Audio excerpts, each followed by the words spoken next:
maupun kelompok. Cuman kalau yang di social marketing konsep ini, dia juga ada kegiatan untuk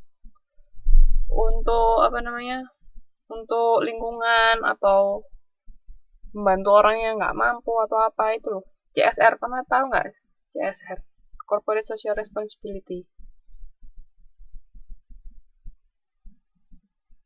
Ada yang pernah tahu maksudnya CSR?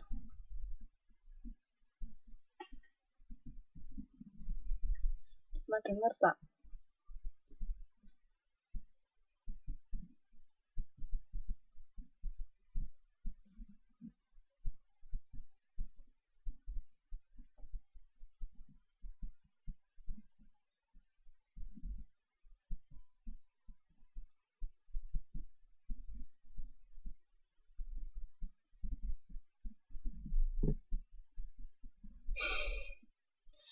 Corporate Social Responsibility, jadi tanggung jawab sosial perusahaan.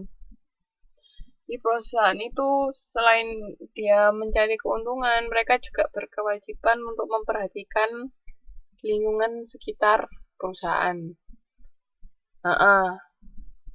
Bisa itu kan kalau produk ramah lingkungan itu berarti kan yang nggak merusak lingkungan. Terus juga misalnya bantuan memberi bantuan kepada orang-orang nggak mampu itu salah satu. Nah itu social marketing konsep di situ maksudnya. Jadi selain mereka menjual produk, selain ingin memenuhi keinginan konsumen, mereka juga memperhatikan kondisi sekitar. Jadi sekarang apa namanya eh di Indonesia tuh sudah ada peraturan dari pemerintah bahwa setiap perusahaan itu harus melakukan yang namanya CSR itu tadi. Jadi selain mereka ingin meraup keuntungan, mereka juga harus memperhatikan kondisi sekitar, terutama perusahaan-perusahaan yang kayak perusahaan pertambangan. Itu kan mereka misalnya habis menebang pohon, mereka harus menanam pohon itu lagi. Jadi supaya ekosistem itu nggak rusak. Jadi kayak hutannya nggak jadi gundul gitu. Jadi itu bedanya ya. Jadi dia nggak hanya ingin memenuhi kebutuhan konsumen, tapi juga memperhatikan lingkungan sekitar. Itu sudah wajib sekarang.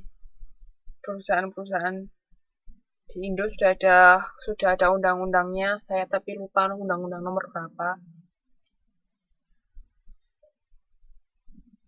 Jadi kayak donasi-donasi apa, terus misalnya ada acara pakai nama perusahaan apa, nah itu biasanya salah satu kegiatan dari CSR. Terus ini pemahaman perilaku konsumen juga dapat mengarahkan kepada kebijakan publik. Jadi itu akan berpengaruh pada peraturan pemerintah. Ada yang mau ditanyakan sampai sini?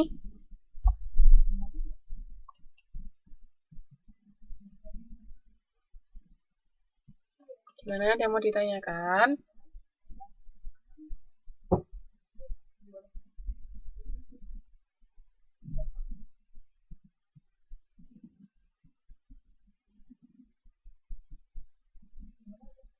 Oke, sekarang ini menurut Mowen sama Minor di tahun 99, alasan dilakukan studi perilaku konsumen itu bisa menjadi dasar pemasaran. Tadi kan kita sudah bahas dengan adanya studi perilaku konsumen, perusahaan bisa menentukan bauran pemasaran, STP, analisis kondisi pasar, macam-macam. Terus sama berperan dalam kebijakan publik tadi juga bisa. Dengan ini pemerintah bisa membuat peraturan yang biasanya sih nggak merugikan konsumen. Juga istilahnya kan menjaga konsumen itu biar nggak dieksploitasi sama perusahaan. Itu nanti akan kita bahas. Saya lupa di modul berapa ada yang namanya konsumerisme. Terus membuat seseorang menjadi konsumen yang baik sama menyediakan pengetahuan mengenai perilaku manusia secara keseluruhan. Terus habis itu ini juga bisa menyediakan 3 informasi orientasi konsumen, fakta mengenai perilaku manusia, sama teori yang mengarahkan proses berpikir. Sebenarnya kalau kita bahas perilaku konsumen tuh sangat kompleks ya, nggak hanya kenapa kok mereka mau beli suatu produk, tapi juga dari secara kognitifnya, gimana mereka berpikirnya, psikologisnya, terus emosinya, macam-macam. Jadi Mbak sama Mas itu bisa pilih salah satu tema yang paling menarik menurut Mbak sama Mas buat kita diskusikan minggu besok. Karena sangat luas sekali sebenarnya kalau kita bicara tentang penelitian perilaku konsumen. Oke. Nah, sampai sini ada yang mau ditanyakan? Oh, nih. Modul 1 aja sudah ada 3 kegiatan belajar.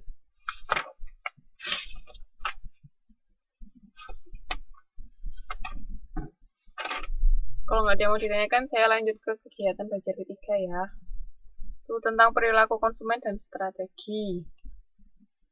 Nah ini, pengertian strategi pemasaran. Tugas setiap bisnis adalah untuk memberikan nilai kepada pelanggan secara menguntungkan. Jadi kan memberikan nilai lebih yang bisa dirasakan oleh konsumen.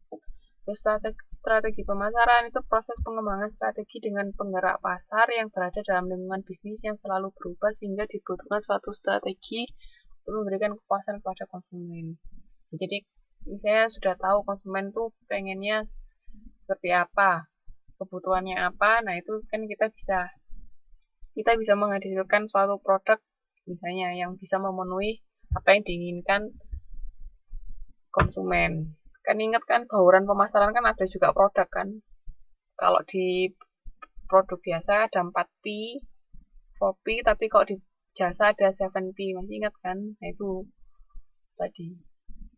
Jadi bisa mempengaruhi strategi pemasaran. Intinya adalah untuk memenuhi kebutuhan dan keinginan konsumen. Jadi kan jangan sampai menghasilkan produk tapi nantinya nggak ada yang beli. Itu kan percuma, kita sudah mengeluarkan biaya banyak, biaya yang besar untuk menghasilkan produk, tapi nggak ada yang beli. Karena misalnya nggak ada yang butuh, atau nggak sesuai dengan selera konsumen, nah itu kan jangan sampai. Oke. Terus, nah ini bisa dilihat nggak nih gambarnya? Tahapan dalam pengembangan strategi pemasaran. Menurut Kravens di tahun 2000, bisa di halaman berapa? Bisa dilihat di halaman 1.28. Jadi itu ada dianalisis situasinya, terus merancang strategi pemasaran, pengembangan program pemasaran, sama implementasi dan pengaturan strategi pemasaran. Jadi ini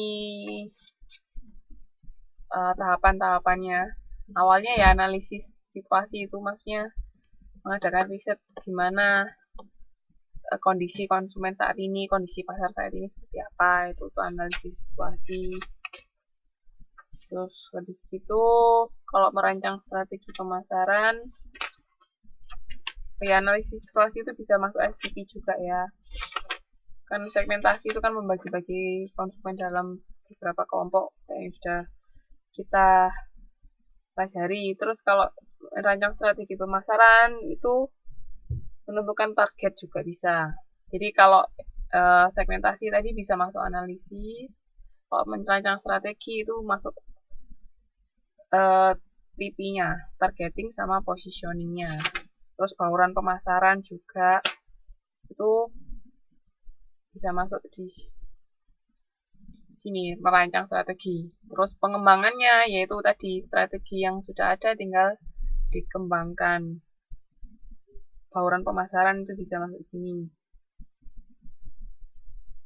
Ini kan sudah pernah kita bahas sebelumnya, jadi nggak saya bahas lebih lanjut ya, karena masih banyak materi yang lain.